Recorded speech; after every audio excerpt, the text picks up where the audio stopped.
Hey guys, welcome back to the channel. Today we are going to go over all of the master items and rank them from the new Frosted Flakes franchise greats event. That's a lot of rhyming.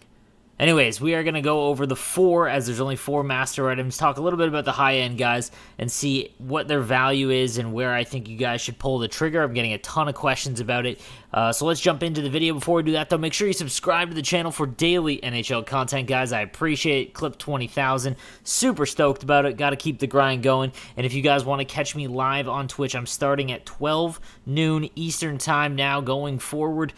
Just got to change things up to, better the lifestyle. So I'll be live at noon on Twitch. Make sure you catch me then. Again, if you have any questions that I can't get to in my other videos, that's the best way to do it, is just come into my stream and ask in the chat. All right, guys, let's get into all of the franchise greats master set items. Okay, coming in at number 4 is Martin Brodeur. Now, I need to mention this. When it comes to ranking all of the positions that these cards were released for, so Martin Brodeur being goaltender, right defense for Doughty, right wing for McGinn, or center, I guess, as well, and then center for Koivu. Martin Brodeur is the only one that becomes the best of his position now in the game. Here's the reason why he is number 4, though. Guys, goaltender is always the last thing to focus on. I'm talking it like, make sure your fourth line is better than it is where it should be before you worry about getting a top-end goaltender, guys. I've said this a million times. The only thing that will make a goaltender great is better defense. Now, if you're hut-rich, then obviously Martin Brodeur is a good option. But the problem is his synergies are kind of poo. Now, Barrage is okay, but Heart and Soul is not one you ever want to focus on working towards.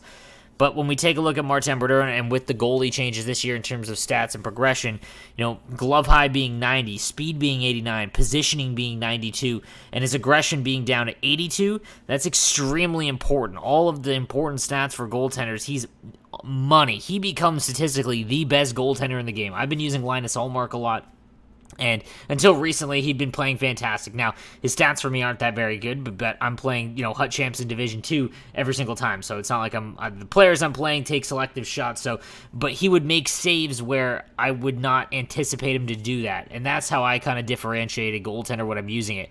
No, don't look at his stats over 20 games, because more often than not, every single goaltender is going to play roughly the same for you, because that's how you play. But if you notice he's making saves that he has no business making, that's what gives you a good goaltender. And the higher statted goaltenders are making saves based on their stats. So frame by frame, a glove high that's higher will frame by frame move faster. And because it's not just the biggest goaltender is the best now, because taller goaltenders' speed and positioning is now capped, as well as rebound control and shot recovery as well, it makes them not nearly as good as they were in the past. So while Martin Brodeur comes in at number 4, it doesn't mean he's the worst. He technically is the best of his position at the launch of these cards, so there is value in that, but there is never a point at which you should sacrifice the forwards or defense on your team to spend $500K or even $200K on a goaltender, okay? Just wanted to keep that in mind. Coming in at number 3 is Drew Doughty. While I can't stand him, I will let my bias aside for this. The reason why he is number 3 is because, while Swarm is a pretty good synergy, it is the synergy that you should activate after you've gotten Howitzer, Speedster, and Distributor activated. The reason why I recommend Swarm afterwards is because it does have a speed stat increase in agility, as well as defensive awareness and stick checking, which are very important stats. Hand-eye, not so much, but the other two are, and it only costs 8 to activate. Gladiator, on the other hand, is not one that people are going to look to activate. While, it does do some good, it's just, they're all, sporadic. Getting +3 in body checking is cool, but if you're 6'2" or higher, it really won't matter what your body checking is all that much. You're going to be able to bump people off the puck. Same with strength. That's a modifier stat, not one you need to worry about. You're never going to notice that. Now, obviously, raising defensive awareness is nice, but again, you're not going to really notice that. Now, the combo of Gladiator and Swarm being activated, getting it to 99 is great. That means he is going to be the best he can be at intercepting passes, which is important. And then Slapshot Power is nice as well, but again, it's just not something you're going to look to activate. So let's pretend that the majority of players don't have any synergies that they can activate, because those are two that you just really shouldn't. So he's got 88 speed, acceleration, and agility, which is fine skating, and slapshot power at 92 is nice. Accuracy at 86 is okay. The real issue here is that if you're going to spend this amount of money to get Drew Doughty, you need to be spending it to go and get John Carlson or Aaron Ekblad. That's the issue. So what I said about Martin Brodeur, where he comes out at launch and is the best goaltender, Drew Doughty is at best number 3. So that's why he is number 3 on this list in terms of, ranking what franchise grade master items you should get. Not saying that he's not a great card, because he is, but just not one you should focus on, because, even if you don't have Carlson or Ekblad, don't spend the money to go and get Drew Doughty. Spend the money to go and get one of those two. Coming in at number 2 is Jerome McGinn. So 6'1", wingman, again, not one that a lot of people activate, but it is a pretty good synergy, but just not one that a lot of people activate. There isn't a ton of great cards that have it at the high end, which is why not a lot of people focus on it. So let's just go with Distributor, which is what a ton of people have, and a synergy that you should work towards once you already have Speedster and Howitzer done. Again, my free-to-play team will show the free-to-play guys what you should do in terms of synergies. But if you're, looking for a master item and you've got a very good team, Distributor is probably one you've got activated or one you're seeking to activate. So Jerome McGinn with that synergy makes him very valuable. 90 speed is great. Acceleration's kind of low. He is 6'1". His shot is okay. Like, wrist shot power and accuracy at 91 and 89 is like the lowest you'd want on a master item. Like, there's a part of me that thinks Panarin is better than him. Well, in all honesty, as a right-handed winger card, he is, but his synergies are just bunk. Distributor adds a lot of value.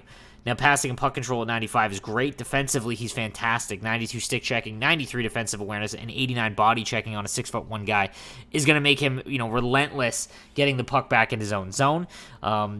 But again, without that elite acceleration and a really good wrist shot, it makes him lose a little bit of value. While he is my favorite master item of all of the master items that have been released, he is my favorite player. He is the reason why I am No Sleeves 12. He just isn't as valuable as, the other master set item we're going to talk about in a second. When it comes to ranking right-handed winger cards, again, I'll do that. He does have 85 face-off, so there is an outside chance you could play him at center, but I think that there are better center options that you could play there instead of him.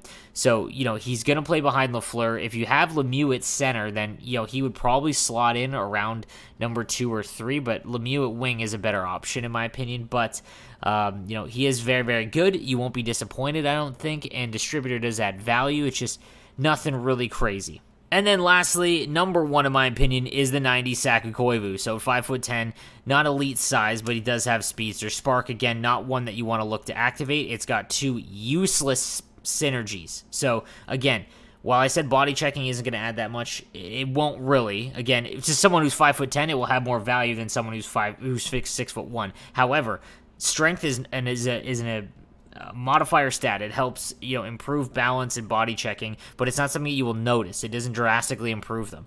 Discipline is completely useless, as, AI do not take penalties. They don't attack the puck, they go after the body, so they don't really take penalties anymore. Acceleration is great, but you're really trying to get 10 to just hammer in one synergy. So Speedster is the one you're looking for, plus if you have Distributor, 93 speed. His wrist shot power is 96, which is great, so obviously better than Jerome McGinn. I wish Jerome McGinn had a shooting stat, upgrade one, like Howitzer on Jerome McGinn would be unbelievable.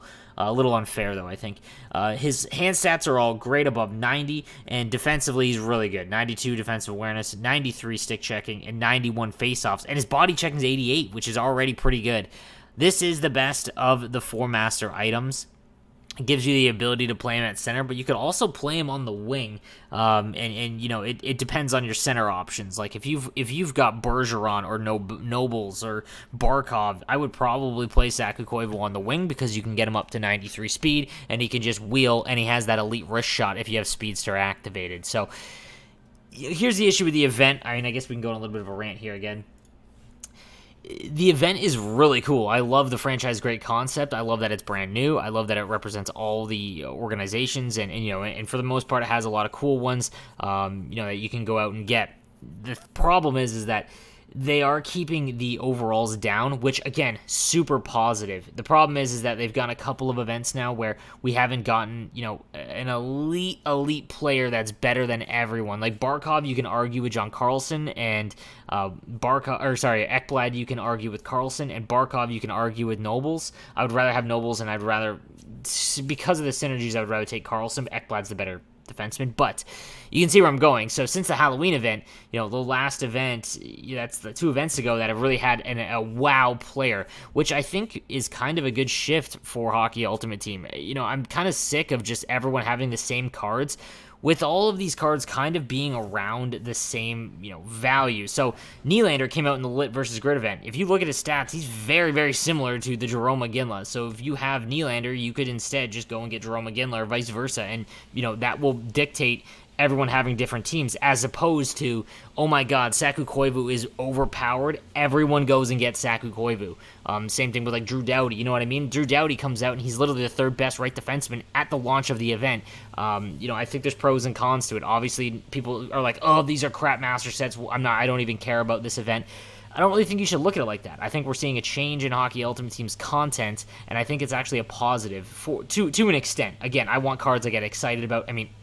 I'm a content creator, so the better the cards, the better the views. So obviously, selfishly, I want the content to always be, oh my god, these are must-have cards and whatnot, right?